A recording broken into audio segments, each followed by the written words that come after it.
ایک ماں کے لیے نا گولڈن ٹائم یہ ہوتا ہے جب اس کے بچے سو رہے ہیں، خاص کر جب وہ سنگل ہاؤس وائف ہو، گھر میں اس کے ساتھ کوئی بھی شیئرنگ کچھ نہیں کروانے والا، تو وہ جب اپنے اس کے چھوٹے چھوٹے بچے ہوں تو وہ ایسے ہی کام کر سکتی ہے کہ اس کے بچے سوئے ہوں تو وہ کام کرتی ہے، ورنہ ادروائز بہت ٹف ہو جاتا ہے اس کے لیے۔ خیر میں آج اس ٹاپک پہ بات نہیں کرنے والی، اس ٹاپک پہ بھی میں آپ لوگوں کے ساتھ اپنی روٹین شیئر کروں گی کہ میں کیسے مینیج کرتی ہوں اکیلے بچوں کو ساتھ، 3 بچوں کے ساتھ، کہ وہ بھی زیادہ گیپ نہیں ہے ان میں۔ تو آج میں شیئر کرنے والی ہوں کہ مرد عورت کو بیوقوف سمجھتا ہے، لیکن عورت جو ہے وہ مرد سے زیادہ عقل مند ہوتی ہے۔ کیا آپ لوگ میری اس بات سے ایگری کرتے ہیں کہ جو عورت ہوتی ہے وہ مرد سے زیادہ عقل مند ہوتی ہے؟ مرد اتنی جلدی اور کسی کا رویے یا کسی کو جج نہیں کر سکتا جتنی جلدی عورت جج کر لیتی ہے۔ عورت اگر کسی محفل میں بیٹھی ہوئی ہے نا تو وہ وہاں پہ بیٹھنے والوں کی 75% لوگوں کو جان جاتی ہے کہ وہ اس کے یہاں بیٹھنے سے خوش ہیں یا نا خوش ہیں، جو کہ مرد نہیں آبزرو کر سکتا۔ مرد کی سکس سینس اس معاملے میں بہت لیزی ہوتی ہے کہ وہ لوگوں کے رویوں کو، لوگوں کو جج کرنے میں بہت لیزی ہے، جبکہ عورت سیکنڈز میں جج کر لیتی ہے۔ وہ یہاں تک دیکھ لیتی کہ وہ اس چیز کو بھی کہ کچھ دنوں میں، کچھ منٹوں میں، کچھ سیکنڈز میں آبزرو کر جاتی ہے کہ اس کا خاوند اس کے ساتھ سنسیئر ہے یا نہیں سنسیئر، اس کا خاوند اس سے کچھ چھپا رہا ہے یا نہیں چھپا رہا، جبکہ مرد اس چیز کو جانتے جانتے، آبزرو کرتے کرتے سال لگا دیتا ہے، مہینے لگا دیتا ہے، دن لگا دیتا ہے، جبکہ عورت کچھ سیکنڈز میں اپنے مرد کو پہچان لیتی کہ میرے خاوند کس ٹیون میں ہے۔ اگر خاوند نہیں تو اس کے ساتھ جو لوگ ہیں، جو رشتے جڑے ہوئے ہیں، وہ کیا اس کے ساتھ سنسیئر ہیں؟ وہ ایک دفعہ کی ملاقات میں آبزرو کر لیتی ہے عورت کہ اس کے بچوں کے ساتھ کس کا رویہ کیسا ہے، کہ وہ دل سے اس کے بچوں کو محبت کر رہے ہیں یا اوپر اوپر سے دکھاوے کی محبت کر رہے ہیں۔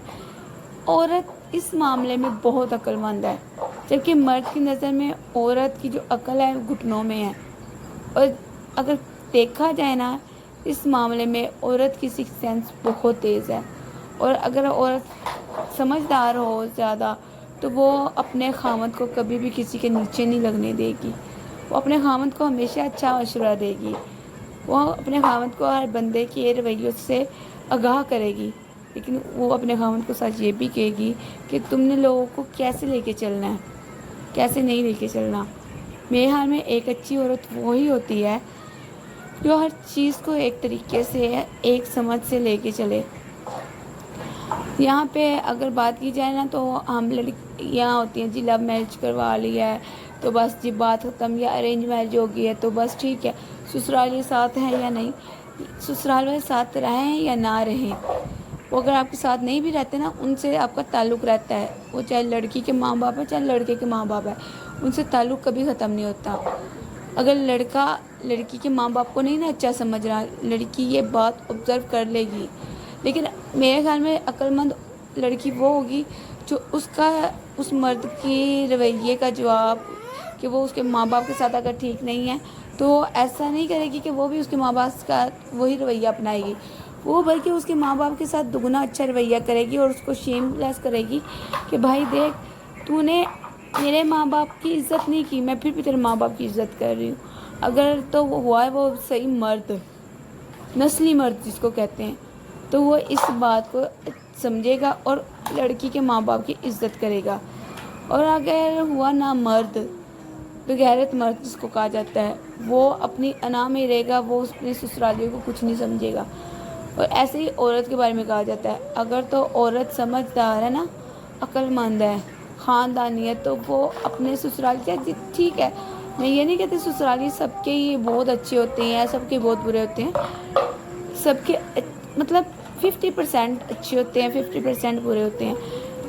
اگر کوئی برے نا اس کے ساتھ برے نہ بنو، ان کو عزت دو، احترام دو، ہاں ان کی محفل میں بیٹھنا چھوڑ دو، لیکن ان کی عزت کم نہ کرو، عزت ان کی ختم نہ کرو، ان کو وہی عزت دو جو وہ ڈیزرو کرتے ہیں، جو آپ کے رشتے میں آپ کی عزت ہے، وہ عزت۔ آج کا وہ زمانہ ہے عزت کرو، عزت کرواؤ، گیون اینڈ ٹیک کا، لیکن پتہ کیا ہے بات آ جاتی ہے وہی کہ جو بڑے ہیں ان کا عزت احترام ہم کریں گے تو ہمارے بچے کل کو ہمارے کریں گے۔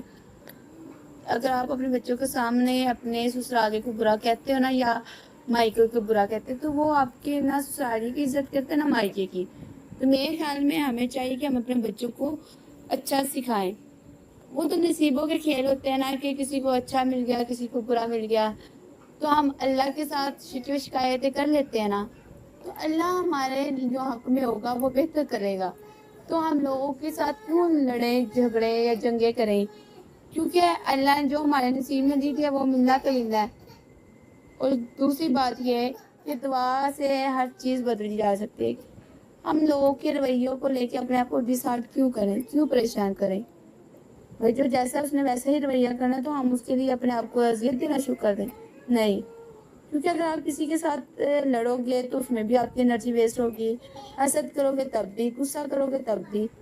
تو اس لیے اپنے آپ کو ہمیشہ ریلیکس رکھیں, ہنس کے مذاق سے بات کو ٹال دیں, اگنور کرنا سیکھیں. زندگی میں سب سے مین چیز ہوتی ہے اگنورنس. اگر آپ کی زندگی میں اگنورنس ہے نا تو آپ لوگوں کو اگنور کریں. آپ جتنا لوگوں کو اگنور کریں گے اتنا ہی آپ لوگوں کے رویوں سے بچ جائیں گے. آپ کو لوگوں کے رویے تنگ نہیں کریں گے, ڈسٹرب نہیں کریں گے. اس چیز پہ میں نے وہ چیز کو مطلب نوٹ کیا ہے. میں لوگوں کو اگنور کرنا شروع کر دیتی ہوں. یقین مانے میں نے جب سے لوگوں کو اگنور کرنا شروع کیا نا تو میں اتنی ریلیکس ہونا, مجھے نہیں فرق پڑتا کون کیا کہتا ہے, کون پہ عزت کرتا ہے یا نہیں کرتا. میں جو عزت جن کا جو رشتہ ہے ان کو عزت دیتی ہوں. بڑے ہیں تو بڑوں کو عزت دیتی ہوں, تاکہ میں ایسے بھی اس لیے نہیں کرتی عزت دیتی ہوں کہ بھئی مجھے کوئی ان سے اوارڈ وغیرہ چاہیے. میں یہ اس لیے کرتی ہوں کہ میں اپنے بچوں سے عزت ایکسیپٹ کرتی ہوں. اگر میں اپنے بچوں کے سامنے ان کی عزت نہیں کروں گی, چاہے وہ میری کریں نہ کریں, مجھے کچھ سمجھے یا نہ سمجھے, لیکن اگر میں اپنے بچوں کے سامنے بڑوں کی عزت کروں گی تو کل کو میرے بچے مجھے میری عزت کریں گے, میرے سے بڑوں کی عزت کریں گے. ہاں باقی وہ اس انسان کا ظرف ہے کہ وہ آپ کو کیسے سمجھتا ہے, کیا لے کے چلتا ہے, کیا نہیں سوچتا. اور دوسرا, کبھی بھی اپنے بچوں کو کسی کا محتاج نہ کریں.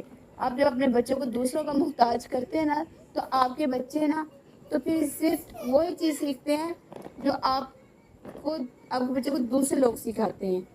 وہ نہیں سیکھتے جو آپ سکھانا چاہتے ہیں.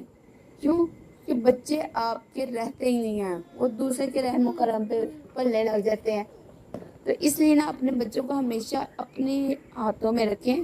اگر آپ کو لگتا ہے نا کہ آپ کا بچہ بگڑ رہا ہے اور کس صحبت میں جا کے بگڑ رہا ہے تو آپ اپنے بچے کو اس صحبت میں سے دور کر دیں, اس صحبت میں نہ جانے دیں. تو آپ کے بچے کبھی بھی نہیں بگڑیں گے, آپ کے بچے آپ کے ہاتھوں میں رہیں گے. کچھ وقت آئے گا کہ بچے تھوڑا سا تنگ کریں گے,